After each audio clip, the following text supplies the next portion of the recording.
কাছে তুমি যাও, আমার হাবিবকে এই প্রশ্নের উত্তরগুলো জানায়া দাও। নবী করিম সাল্লাল্লাহু আলাইহি ওয়াসাল্লামের কাছে সঙ্গে সঙ্গে হযরতে জিবরাইল আলাইহিস সালাতু ওয়াস সালাম আয়েশা এই আয়াত শোনাইয়া দিলেন। বলেন না সুবহানাল্লাহ। আল্লাহ বলেন ইন্নাল্লাহা ইনদাহু ইলমুস সাআহ, এক নাম্বার, ওয়া ইউনাজ্জিলুল গায়স, দুই নাম্বার, ওয়া ইয়ালামু মা ফিল আরহাম, তিন নাম্বার, ওয়া মা তাদরি নাফসুম মাযা তাকসিবু গাদা, চার নাম্বার, ওয়া মা তাদরি নাফসুম বিআইয়ি আরদিন তামুত ইন্নাল্লাহা আলিমুন খাবীর।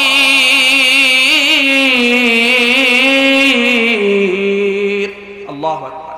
হযরত জিবরাইল আলাইহিস সালাতু ওয়াস সালাম এই আয়াত নিয়ে হাজির হয়ে গেছেন। বলেন না সুবহানাল্লাহ।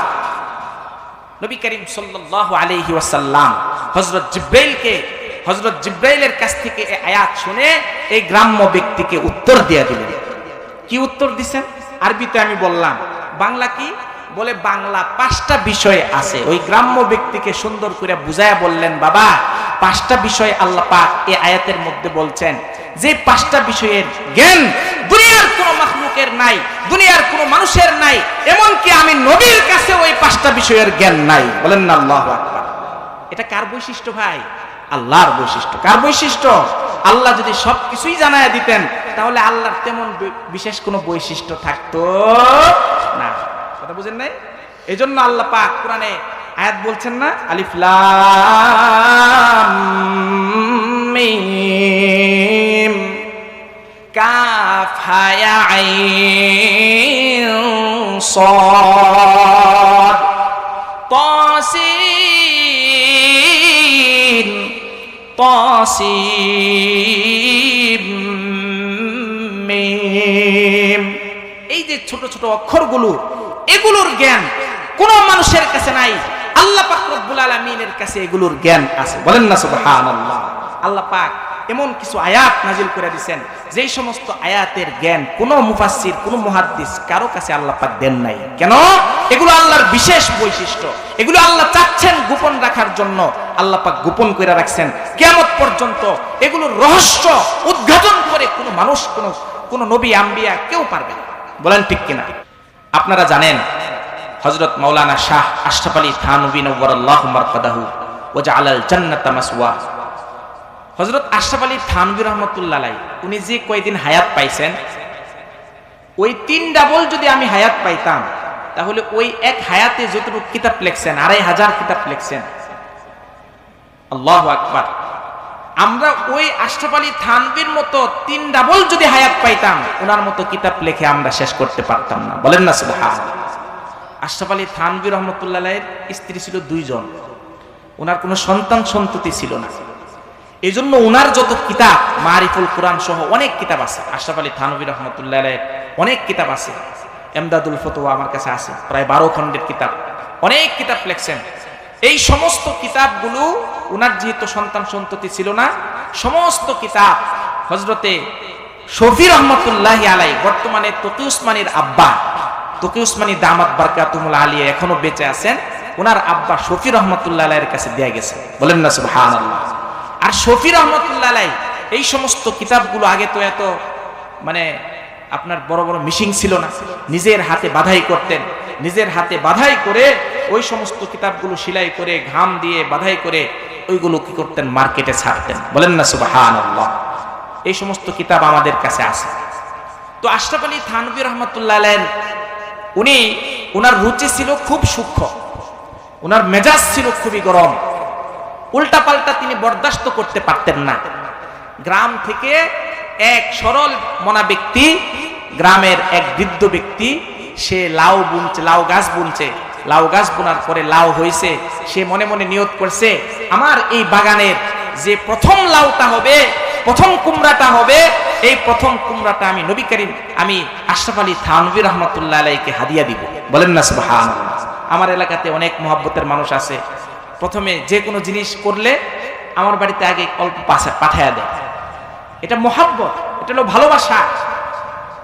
মুহতারাম হাজিরিন, ওই মুরব্বী ব্যক্তি আপনার গাছ ভরে লাউ আসছে, কুমড়া আসছে, তখন সেই কথা অনুযায়ী এই গ্রাম্য ব্যক্তি আশরাফ আলী থানভী রহমতুল্লাহ আলাইহির দরবারে ছুটছে সেই লাউ কুমড়া নিয়ে। বলেন না সুবহানাল্লাহ। আশরাফ আলী থানভী রহমতুল্লাহি আলাইহি ওনার মেজাজ খুবই সূক্ষ্ম ছিল। এই গ্রাম্য বেদুইন ব্যক্তিটি যখন আশরাফ আলী থানভী রহমতুল্লাহি আলাইহির কাছে আসলেন, আসার পরে বলতেছে, ভাই আশরাফ আলী থানভী কোন হে? উর্দুতে বলতেছে, ভাষা ছিল উর্দু। দরজায় আয়সা দারোয়ানকে বলতেছে, ভাই আশরাফ আলী থানভী কোন হে? बोले अशरफ अली थानवी के? मैं बहुत दूर से आया हूं उसके साथ मुलाकात करने के लिए। बोले আমি অনেক দূর থেকে এসেছি, তার সাথে একটু সাক্ষাৎ করব, তার সাথে একটু কথাবার্তা বলবো। और उसके लिए एक হাদিয়া लेकर आया हूं।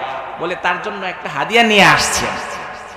হাদিয়াটা কাঁদবে, কাঁধের মধ্যে হাদিয়াটা রয়েছে। হাদিয়াটা কি ভাই? জোরে কোন হাদিয়া কি? লাউ, কুমড়া। दारवान साहब बोलें, भाई अशरफ अली थानवी अभी इसी वक्त बयान फरमा रहा है। अशरफ अली थानवी रहमतुल्लाह अलैहि এখন বয়ান করতেছেন, আপনি তাকে ডিস্টার্ব করিয়েন না, বয়ান শেষ হইলে পরে আপনি যায়েন। বলে मैं अभी इसी वक्त उसके साथ मुलाकात करूंगा।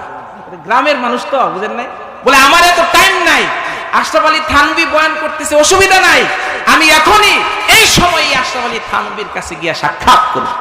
বলেন না আল্লাহু আকবার। সরল মনের মানুষ দেখেন। আচ্ছা, দারওয়ান সে বাধ্য হইয়া তাকে ভিতরে ঢুকতে দিছে। আশরাফ আলী থানভী রহমতুল্লাহ কেমন কড়া মেজাজের ছিলেন, জুতা যেরকম থাকতো ওইরকম উল্টা পাল্টা হইলেই আশরাফ আলী থানভী রহমতুল্লাহ আলাইহি কি করতেন? দারওয়ানকে এবং খাদেমদেরকে তিনি কি করতেন? শাসন করতেন। এটা ডিসিপ্লিন উনার একদম শুরু থেকে নিয়ে শেষ পর্যন্ত ওনার জীবনটা নবীর সুন্নতের সাজে সজ্জিত ছিল। বলেন না সুবহানাল্লাহ। উল্টা পাল্টা তিনি বরদাস্ত করতেন না। বলেন না সুবহানাল্লাহ। আশরাফ আলী থানভী রহমতুল্লাহ আলাইহির কাছে বয়ান করতেছেন এভাবে, তো ভিতরে ঢুকছে। ঢোকার পর স্বাভাবিকভাবে যে বয়ান করতেছে উনি তো আশরাফ আলী থানভী হবেন। তো উনি কি করলেন? মুরব্বী উনি ঢুকে বললেন, ভাই আশরাফ আলী থানভী ইহা পর কোন হে? মানে ঢোকার পরেও সে বলতেছে আশরাফ আলী থানভী এখানে কে? এখন যারা আপনার শ্রোতা যারা আছে তারা বলতেছে, ভাই খামোশ রাহিয়ে, খামোশ খামোশ, চুপ থাকেন, চুপ থাকেন, হুজুরে কিন্তু রেগে যাবেন। পরে পাশের এক লোক হাতে ধরে বসায় দিয়েছে, বসায় বলতেছে, ভাই ও বয়ান ফরমা রাহা হে ওহি আশরাফ আলী থানভী হে। যে ওই যে বয়ান করতেছেন যিনি, উনি হইলেন আশরাফ আলী থানভী। সে তো আর যে ধরছিল সে আর তাকে ধরে রাখতে পারলো না, ওই মজলিস থেকে উঠে ডাইরেক্ট আশরাফ আলী থানভী রহমতুল্লাহ আলাইহির কাছে আয়েশা দাঁড়াইছে। বলেন না সুবহানাল্লাহ। কেমন সরল মানুষ দেখেন। আশরাফ আলী থানভী রহমতুল্লাহ আলাইহির কাছে আয়েশা বললেন, ও আশরাফ আলী থানভী আপ হি হে? বলতেছে আশরাফ আলী থানভী কি আপনি? তো আশরাফ আলী থানভী রহমতুল্লাহ আলাইহি বললেন, ভাই জি मैं ही हूं আশরাফ আলী থানভী। बोले আমি আশরাফ আলী থানভী। তো হুজুর मैं बहुत दूर से आया हूं। बोले আমি অনেক দূর থেকে আসছি। হুজুর বললেন, কিস লিয়ে? তুমি কিসের জন্য আসছো? তো আশরাফ আলী থানভী রহমতুল্লাহ আলাইহি উত্তর দিলেন, मैं आपके लिए एक कदू लेकर आया हूं। बोले আপনার জন্য একটা লাউ নিয়ে আসছি। मैं इस लाउ को, इस कदू को कहां पे रखूं? বলতেছে যে আমি এই লাউ কুমড়া কোথায় রাখবো? রাখার জন্য কি পাইতেছি না, জায়গা পাইতেছি না। বলেন না আল্লাহু আকবার। রাখার জন্য সে কি পাচ্ছে না? জায়গা পাচ্ছে না। তো আশরাফ আলী থানভী রহমতুল্লাহ আলাইহি দুষ্টামি কইরা বললেন, भाई इस कदू को रखने के लिए आपको जगह नहीं मिल रहा है, तो एक काम करो, इस कदू को मेरे कांध पे रख दो। বলেন না আল্লাহু আকবার। বুঝেন না মনে কথা? বলতেছে, ভাই তুমি গ্রাম থেকে এত মোহাব্বত কইরা, এত আদর কইরা, এত যত্ন কইরা কান্দের মধ্যে লাউ নিয়ে আসছো, কাঁধে কইরা লাউ আইনা আমার কাছে আইসা বলতেছো যে লাউটা আমি কোথায় রাখবো, লাউ রাখার জায়গা পাইতেছি না। তো ভাই এক কাজ করো, তোমার লাউটা আমার কান্দে রেখে দাও। বলেন না আল্লাহু আকবার। তো গ্রাম্য মানুষ, বুড়া মানুষ না বেয়াদবি হয়ে যায়, এজন্য সে কি করলো, সাথে সাথে তার কান থেকে লাউ নামায়া হুজুরের কান্দে রেখে দিবে। আল্লাহু আকবার, আল্লাহু আকবার। চিন্তা করতে পারেন, হুজুরে ভরা মজলিস, এই ভরা মজলিসের মধ্যে হুজুরে হাসি দিলেন। কিতাবের মধ্যে যেভাবে লেখছে এভাবেই লেখছে কিতাবের মধ্যে।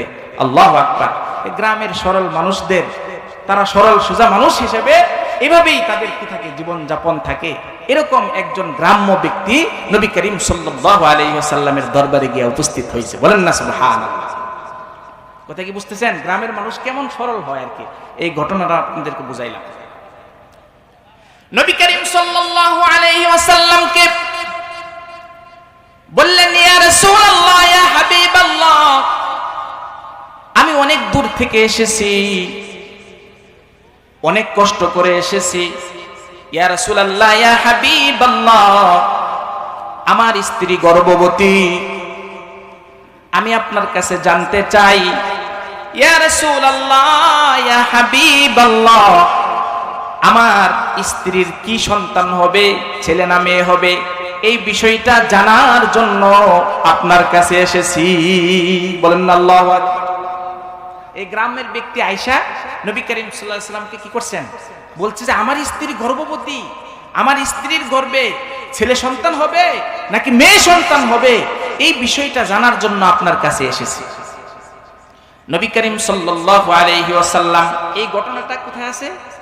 জাদুল মাসিদ ফি ইলমিত তাফসীর, প্রায় 12 খণ্ডের কিতাব। এই কিতাবের মধ্যে আল্লামা ইবনে জাওজি রাহমাতুল্লাহ আলাইহি এই ঘটনাটা লিখছেন। নবী করিম সাল্লাল্লাহু আলাইহি সাল্লাম এই গ্রাম্য ব্যক্তিকে বললেন, আরো কিছু জানা আছে? তখন উত্তরে এই গ্রাম্য ব্যক্তিটি বলল, হুজুর, আরেকটি বিষয়, সেটা হলো আমি যে এলাকাতে থাকি, আমি যেই জায়গায় থাকি, যেই মহল্লায় থাকি, সেই এলাকাতে অনেক দিন যাবত বৃষ্টি হয় না। পানির হাহাকার, পানি শূন্যতার কারণে আমাদের জীবন অতিষ্ঠ হয়ে গেছে। ইয়া রাসূলুল্লাহ, ইয়া হাবিবাল্লাহ, আপনি বলে দিন কবে, কোন সময়, কোন ওয়াক্তে আল্লাহ পাক রব্বুল আলামিন আমাদের জন্য রহমতের বৃষ্টি দিবেন। বলেন না সুবহানাল্লাহ। প্রশ্ন করছে কয়টা? 2টা। নবী করিম সাল্লাল্লাহু আলাইহি ওয়াসাল্লাম, নবী করিম সাল্লাল্লাহু আলাইহি সাল্লাম নিজের পক্ষ থেকে কোনো কথা বলতেন না। বলেন ঠিক কিনা? নিজের পক্ষ থেকে কোনো কথা বলতেন না। আল্লাহ পাক রব্বুল আলামিনের পক্ষ থেকেই যখন আদেশ হইতো, তখনই আল্লাহর রাসূল সাল্লাল্লাহু আলাইহি ওয়াসাল্লাম কি করতেন? কথা বলতেন। মুহাম্মদ হারগিজ না গুফতা তা না গুফতা জিবরাইল, মুহাম্মদ হারগিজ না গুফতা তা না গুফতা জিবরাইল, জিবরাইল হারগিজ না গুফতা তা না গুফতা রব্বে জালিল। বলেন না সুবহানাল্লাহ। গুফতায়ে আল্লাহ বুয়াত, গুফতায়ে আল্লাহ বুয়াত, গরচে আজ হুলকু মে আবদুল্লাহ বুয়াত, গরচে আজ হুলকু মে আবদুল্লাহ বুয়াত, ওমা ইয়ানতিকু আনিল হাওয়া ইন হুয়া ইল্লা ওয়াহয়ু ইউহা। বলেন আল্লাহু আকবার। নবী করিম সাল্লাল্লাহু আলাইহি সাল্লাম যতক্ষণ পর্যন্ত আল্লাহ পাক ওহী না পাঠাইতেন, ততক্ষণ পর্যন্ত নবী করিম সাল্লাল্লাহু আলাইহি সাল্লাম কথা বলতেন না। এই প্রশ্ন যখন গ্রামের ব্যক্তি আয়েশা করছে, নবী করিম সাল্লাল্লাহু আলাইহি সাল্লাম চুপ থাকলেন। এর মধ্য দিয়ে আল্লাহ পাক রব্বুল আলামিন হযরত জিবরাইল আলাইহিস সালাতু ওয়াস সালামকে পাঠিয়ে দিলেন। ওগো জিবরাইল, আমার হাবিবের কাছে তুমি যাও, আমার হাবিবকে এই প্রশ্নের উত্তরগুলো জানায়া দাও। নবী করিম সাল্লাল্লাহু আলাইহি ওয়াসাল্লামের কাছে সঙ্গে সঙ্গে হযরতে জিবরাইল আলাইহিস সালাতু ওয়াস সালাম আয়েশা এই আয়াত শোনাইয়া দিলেন। বলেন না সুবহানাল্লাহ। আল্লাহ বলেন, ইন্নাল্লাহা ইনদাহু ইলমুস সাআহ, এক নাম্বার। ওয়া ইউনাজ্জিলুল গায়স, দুই নাম্বার। ওয়া ইয়ালামু মা ফিল আরহাম, তিন নাম্বার। ওয়া মা তাদরি নাফসুম মাযা তাকসিবু গাদা, চার নাম্বার। ওয়া মা তাদরি নাফসুম বিআইয়ি আরদিন তামুত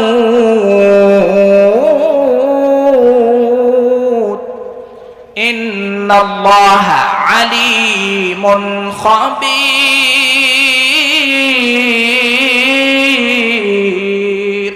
আল্লাহু আকবার। হযরত জিবরাইল আলাইহিস সালাতু ওয়াস সালাম এই আয়াত নিয়ে হাজির হয়ে গেছে, বলেন না সুবহানাল্লাহ। নবী করিম সাল্লাল্লাহু আলাইহি ওয়াসাল্লাম হযরত জিবরাইলের কাছ থেকে এই আয়াত শুনে এই গ্রাম্য ব্যক্তিকে উত্তর দিয়ে দিলেন। কি উত্তর দিবেন? আরবিতে আমি বললাম, বাংলা কি বলে? বাংলা 5টা বিষয় আছে। ওই গ্রাম্য ব্যক্তিকে সুন্দর করে বুঝায়া বললেন, বাবা 5টা বিষয় আল্লাহ পাক এই আয়াতের মধ্যে বলছেন, যে 5টা বিষয়ের জ্ঞান দুনিয়ার কোন মাখলুকের নাই, দুনিয়ার কোন মানুষের নাই, এমনকি আমি নবীর কাছে ওই 5টা বিষয়ের জ্ঞান নাই। বলেন না আল্লাহু আকবার। এটা কার বৈশিষ্ট্য ভাই? আল্লাহর বৈশিষ্ট্য। কার বৈশিষ্ট্য? আল্লাহ যদি সবকিছুই জানায়া দিতেন তাহলে আল্লাহর তেমন বিশেষ কোনো বৈশিষ্ট্য থাকতো না। কথা বুঝেন নাই? এজন্য আল্লাহ পাক কোরআনে আয়াত বলছেন না, আলিফ লাম মিম কাফ হা ইয়া আইন সাদ তাসিন তাসিম মিম। এই যে ছোট ছোট অক্ষরগুলো, এগুলোর জ্ঞান কোন মানুষের কাছে নাই, আল্লাহ পাক রব্বুল আলামিনের কাছে এগুলোর জ্ঞান আছে। বলেন না সুবহানাল্লাহ। আল্লাহ পাক এমন কিছু আয়াত নাজিল করে দিয়েছেন যেই সমস্ত আয়াতের জ্ঞান কোন মুফাসসির, কোন মুহাদ্দিস কারো কাছে আল্লাহ পাক দেন নাই। কেন? এগুলো আল্লাহর বিশেষ বৈশিষ্ট্য, এগুলো আল্লাহ চাচ্ছেন গোপন রাখার জন্য, আল্লাহ পাক গোপন করে রাখছেন কিয়ামত পর্যন্ত। এগুলোর রহস্য উদ্ঘাটন করে কোনো মানুষ, কোন নবী আম্বিয়া কেউ পারবে না। বলেন ঠিক কিনা মুহতারাম হাজিরিন? এই জন্য এই আয়াতের মধ্যে আল্লাহ বলেন, এক নাম্বার হইল 5টা বিষয়ের এক নাম্বার হলো ইন্নাল্লাহা ইনদাহু ইলমুস সাআহ।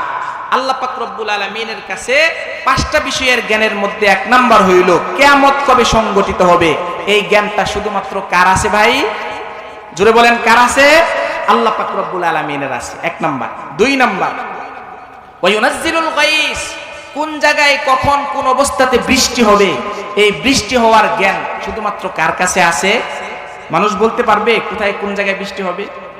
বলতে পারবে না। ওয়া ইয়ালামু মা ফিল আরহাম, মায়ের পেটে, ওই যে গ্রাম্য ব্যক্তির উত্তর এখানে চলে আসতেছে, বলে মায়ের পেটে কোন সন্তান আছে, ছেলে আছে না মেয়ে আছে, এই জ্ঞান শুধুমাত্র কার কাছে আছে? বলেন কার কাছে আছে? আল্লাহর কাছে আছে। বলবেন হুজুর কত মেশিন বের হয়েছে, কত কিছু বের হয়েছে। মেশিনের মধ্যে অনেক ভুল হয়। মেশিনের মধ্যে কি ভাই? অনেক ভুল হয়। আমাকে একজন ব্যক্তি বলছেন যে আমি 3বার চেকআপ করাইছি, 3বারই আমাকে ডাক্তারে বলছে ছেলে হবে। যখন আমার স্ত্রীর সন্তান হয়েছে তখন দেখলো যে মেয়ে। কি লাভ বলেন? ওয়া ইয়ালামু মা ফিল আরহাম, কোন মায়ের পেটের মধ্যে কোন সন্তান আছে, ছেলে না মেয়ে, এর জ্ঞান কার আছে ভাই? আল্লাহ পাক রব্বুল আলামিনের আছে। দুনিয়ার কোন মাখলুকের এই সম্পর্কে কোনো জ্ঞান নাই। ওয়া ইয়ালামু মা ফিল আরহাম ওয়া মা তাদরি নাফসুম মাযা তাকসিবু গাদা। 4 নাম্বার হইল কোন মানুষ কোন জায়গায় কোন সময় কোন ওয়াক্তের কি খাবার খাবে, সেই খাবার সেই রিজিকের জ্ঞান শুধুমাত্র আল্লাহ পাক রব্বুল আলামিন ছাড়া দুনিয়ার কোন মাখলুকের নাই।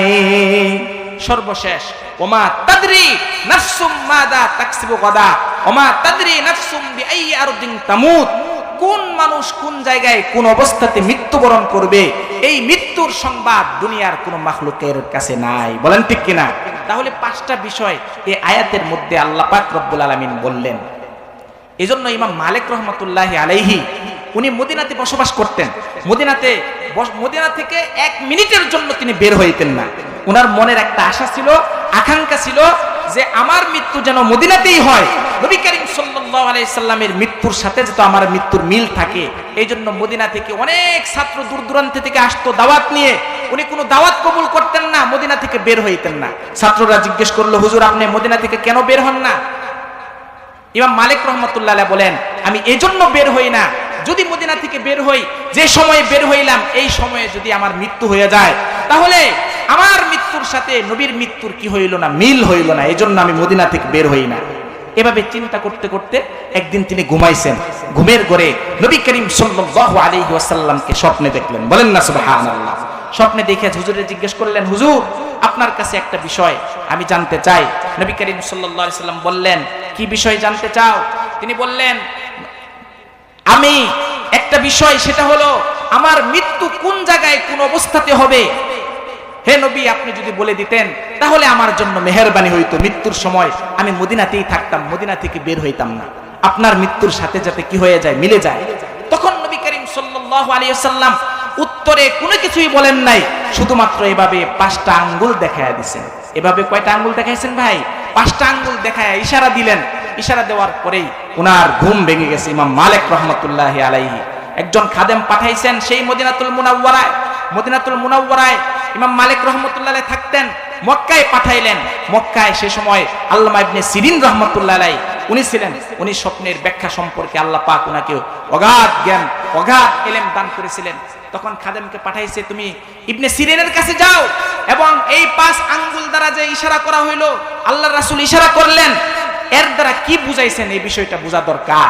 তখন ওই খাদেম সেই মক্কাতুল মুকাররমায় সফর করে গেছেন।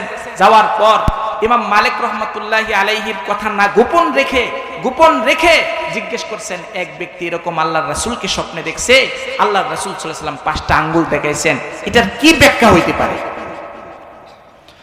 আল্লামা সিরিন রহমতুল্লাহি আলাইহি উত্তরে বললেন, এই স্বপ্ন যিনি দেখেছেন তিনি তো ইমাম মালিক ছাড়া এখন এই সময়ে দুনিয়াতে এত বড় কোনো আলেম নাই, এত বড় কোনো ওলি নাই, এত বড় কোনো বুজুর্গ নাই যে ব্যক্তি এরকম স্বপ্ন দেখতে পারে। আমি জানি এই স্বপ্ন ইমাম মালিক ছাড়া আর কেউ দেখতে পারে না। বলেন না সুবহানাল্লাহ। আল্লামা ইবনে সিরিন উনি বললেন, ও খাদেম, তুমি সেই মদিনাতুল মুনাওয়ারায় গিয়ে ইমাম মালিককে বলবে, আল্লাহ পাক রব্বুল আলামিন একটি আয়াত নাজিল করেছেন, ওই আয়াতের মধ্যে 5টা বিষয় আছে। নবী করিম সাল্লাল্লাহু আলাইহি ওয়াসাল্লামকে যখন ইমাম মালিক প্রশ্ন করছে যে আমার মৃত্যু কখন কোন অবস্থাতে হবে, তখন নবী করিম সাল্লাল্লাহু আলাইহি সাল্লাম 5 আঙ্গুল দ্বারা সেই আয়াতের 5টা বিষয়কে বুঝাইছেন। বলেন না সুবহানাল্লাহ। সেই 5টা বিষয় কি? তখন আল্লামা ইবনে সিরিন রাহমাতুল্লাহ আলাইহি এই কোরআনের আয়াত তেলাওয়াত করলেন, ইন্নাল্লাহা ইনদাহু ইলমুস সাআ ওয়া ইউনাজ্জিলুল গায়স ওয়া ইয়ালামু মা ফিল আরহাম ওয়া মা তাদরি নাফসুম মাযা তাকসিবু গাদা ওয়া মা তাদরি নাফসুম বিআইয়ি আরদিন তামুত ইন্নাল্লাহা আলিমুন খাবীর। এই আয়াত শোনায়া দিলেন। তখন ইমাম মালিক রহমতুল্লাহ আলাইহির বিষয়টা কি আসছে, বুঝে আসছে। এই আলোচনা দ্বারা আপনারা কি বুঝলেন? গায়েবের সংবাদ শুধুমাত্র কে জানে? একটু কথা বলেন, গায়েবের সংবাদ কে জানে?